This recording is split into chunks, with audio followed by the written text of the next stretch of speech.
Chapter 8. The Girl Who Heard the Echoes. Location: Kyoto Prefecture, Japan. L Academies, Dome 003. Sensory Resonance Division. Mai walked beside her father along the curved stone path beneath Dome 003. The floor warmed slightly under their stocking feet as the dome adjusted to the afternoon light. Above them, copperleaf bonsai trees traced slow spirals toward the ceiling, their branches alive with faint vibration, an architectural choice meant to calm minds, not impress anyone. Dr. Kenji Shoji noticed Mai had something to say. So, he asked gently, "What do the stones say today?" Mai shrugged, skipping a little as she walked. "They're restless. Like they heard something and didn't know if they were supposed to remember it." Kenji smiled. He remembered saying things like that once, before the world had taught him which thoughts to edit out.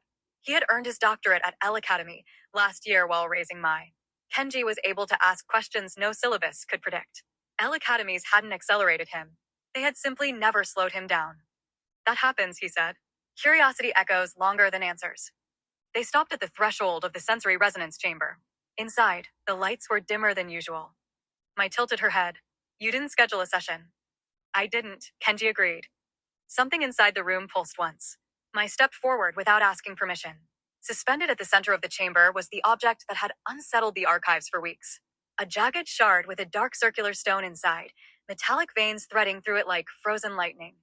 It had been unearthed far beneath the Takeda Castle ruins, and Mai liked to visit it when her dad didn't have a session with students. "Nothing here is dangerous," he said, more a reminder than reassurance. "Nothing here demands anything of you." Mai nodded and placed her palms against the stone.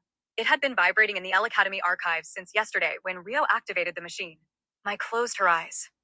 Flash resonance memory, 4,261 years ago. Wind rolled across Black Rock. A man stood barefoot at the edge of the sea, robe soaked, hair plastered to his face. At his feet lay a circular instrument mounted on a pivot, etched with markings that refused to settle. It spun, then hesitated, and spun again. Nearby, a small cube rested in the sand. The man knelt and pressed the cube into the disc, as if it was an intuitive gesture.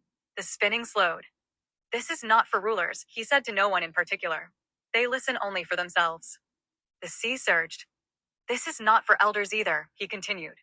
"They hear too much of yesterday." He stood and faced the horizon. "Let the children listen first," he said. "They haven't learned which truths to ignore. Then let them choose." The disc aligned to a moment, and the memory ended. Mai staggered, and Kenji caught her instinctively the way parents know. She laughed breathlessly, more surprised than afraid. "That wasn't a compass." Kenji studied her. "What do you mean?" Mai looked at the stone. It had stopped vibrating chaotically. Now it pulsed in a slow, even rhythm. She explained what she saw to her father, who was listening intently. "It didn't point anywhere," she said. "It was waiting to see who wouldn't try to control it." Kenji exhaled slowly. "They weren't special," Mai added. "They just hadn't decided who mattered yet." Kenji felt something old unlock in his chest. It was the same feeling he'd had when he started as a student here 5 years ago when it opened. The feeling was pure gratitude when no one told him which questions were reasonable. "Unlisted Monitoring Facility, Geneva." An analyst frowned at what was on the monitor. "These aren't technological activations," he said.